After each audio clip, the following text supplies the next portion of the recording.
Third time's a charm, they say. This is the third time I've tried to do this video. So it's Sunday, November 3rd, 4:33 in the afternoon.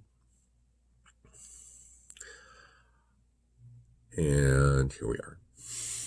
I spent a decent amount of time this week working on the fast fading light. Getting to the point now where I have to actually start changing character behaviors, toning them down a little bit. Instead of being so in your face with their hatred of our main character, I'm toning it back a bit so that it's a bit more subtle. Where some characters are just ignoring my main character instead of outright hating her. So hopefully that'll be a little bit easier. I don't want it to be as subtle as a brick to the face. So I spent a lot of time working on that. I also got Wanderer to a beta reader this week, so hopefully it won't be too long. I'll get some feedback from her about that, and then I'll be able to proceed forward. And, excuse me. Oh, sorry, didn't sleep well last night. And that's where we are on that. For this week's video, though, I wanted to talk a little bit about how I write my stories. What do I do? I've seen a couple of other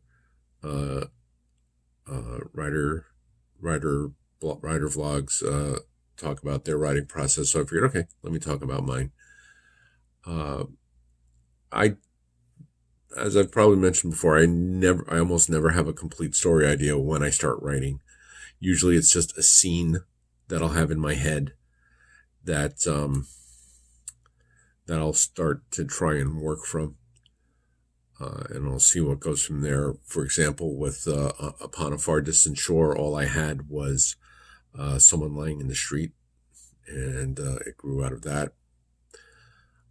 For Raven, there was an image of two people standing on a street corner at night. And grew from there.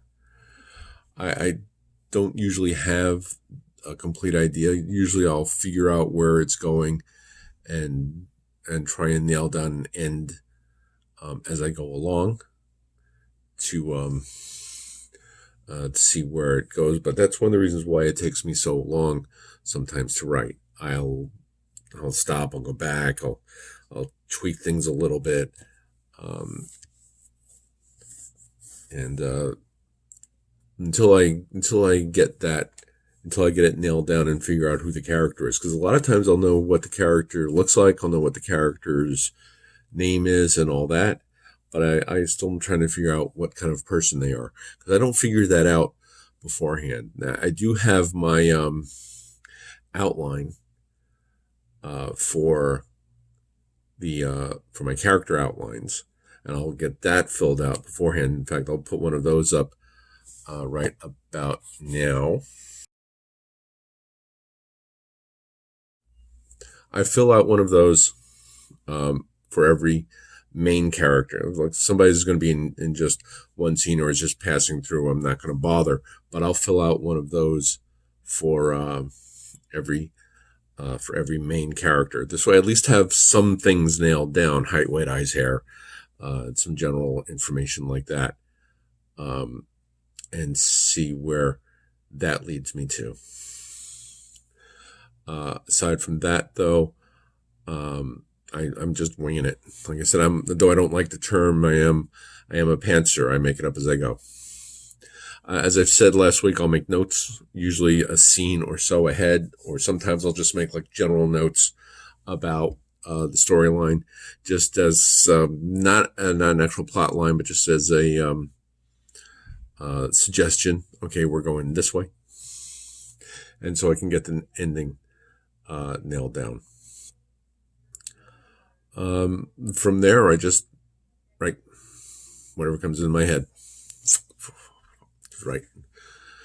And that's one of the reasons why it takes me so long, because sometimes I'll have to stop and I'll just have to think, okay, what does come next? And that's where the notes come in. A lot of times I'll just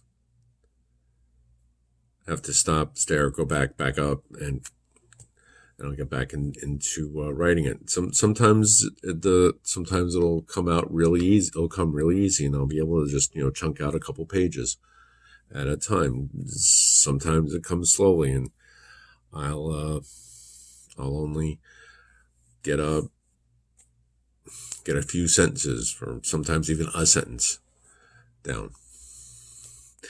You work at a pace that works best for you. And that's basically how I do it. I just keep doing it, one thing at a time, one scene at a time, one line at a time, until I get to the end. Along the way, what I've also done, and you'll find this over on Pinterest, I'll put the link down below to my Pinterest, to the Pinterest boards. I have one for the complete books and one for the books in progress. And in those individual boards, you'll see pictures of actors and actresses that if I was casting the movie, this is who I think would be good as whatever character. If there's a ship involved, I'll find something that, okay, this ship is kind of what I had in mind for whatever ship, and I'll do that, and then I'll also have also pictures of locations. If there's a house, I'll find a house. And a lot of times that will get me through. And most of the time, though, it's just nothing too fancy. It's just me sitting there with my notebook and my pen, writing. There's no long drawn out process until you get to the editing. And we've already gone over editing.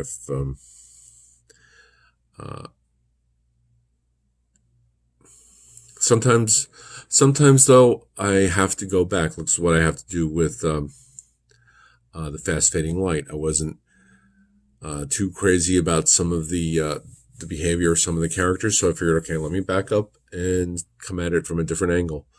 Try something a little bit different. Try and nail it down a little bit better.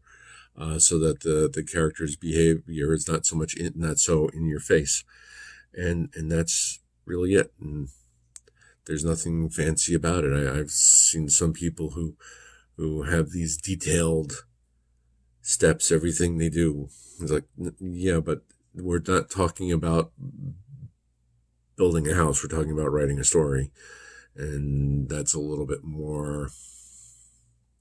There has to be a little bit more flexibility built into that as far as I'm concerned. You can't just say, you do this, you do this, you do this, you do this, you do this. It doesn't always work that way. So what I try and do is just try and at least get the barest bones of the story down. What I will also do is I try not to get hung up on things too much. Like let's say I have a scene that's set in an office, and I can't figure out what the office looks like. And I will sit there and I'll try everything. I'll draw pictures. I'll try different decors. And it's like, finally, it'll get to the point where I'll say, okay, do I sit here and obsess over the layout of the office, or do I just make a quick general sketch, show where show where the desk is, and maybe a couple of other things that might come into play, and write the story. In which case there'll be a parenthetical statement notating, okay, describe the office, or there'll be a red asterisk at the end of a paragraph indicating that I have to do some more work for that. And sometimes if there's a whole sequence that I'm having trouble with, I'll just do open parentheses, this happens, close parentheses, move on. And then when I get to editing, usually my first editing pass, I'll get those cleared out if there's any parenthetical statements like that. But really, that's it. Nothing. I'm a pretty straightforward writer. I try not to do things in too complicated a way. I do things in a way that works best for me. And again, like I said last week, you should do what works best for you. I mean, if you find it necessary to sit there and plan everything out, then do so. If you're like me and you find making it up as you go along to be better, then fine, do that. If you find some hybrid between the two, great. You should never, because writing is such an individual thing, an individual process, there is no right way to do it. There's no wrong way to do it. There's no right way to do it. You do what works best for you. And that is really what's important. But that's how I do it. And because I am a pantser, it does take me a while. If I can finish a novella in a year, actual writing, I consider that fast. Most of them have taken at least a couple years. Stranger and Raven both took a number of years.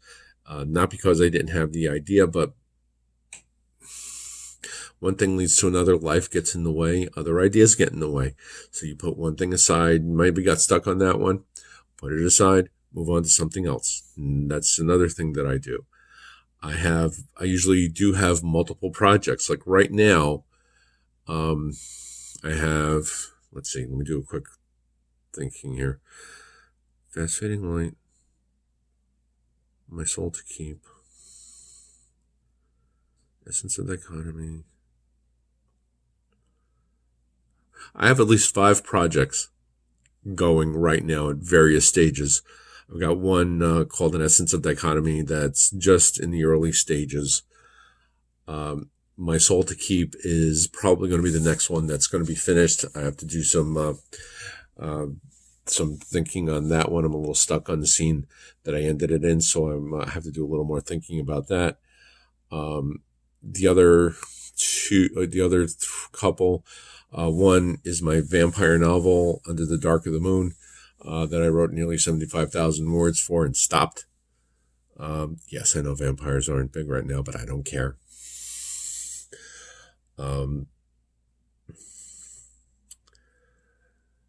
So, that's what it is. And then finally, one day I decided I have so many projects, let me get them finished. And that's when I figured, okay, I'm going to start getting them finished. First was Under the Dark of the Moon, then Raven, then Stranger, then Wanderer. And then I figured out, then I saw, okay, there's a massive plot hole in Wanderer and how to get that taken care of. So, okay. Then Stranger and Raven, now that they're published, we're good to go and we're good to move on to other things. I hope this wasn't too rambly. Sorry, I don't go by a script. It's easier just for me to talk off the cuff. So that's that. I'll put links, as I said, to those 2 Patreon, not Patreon. I don't have Patreon.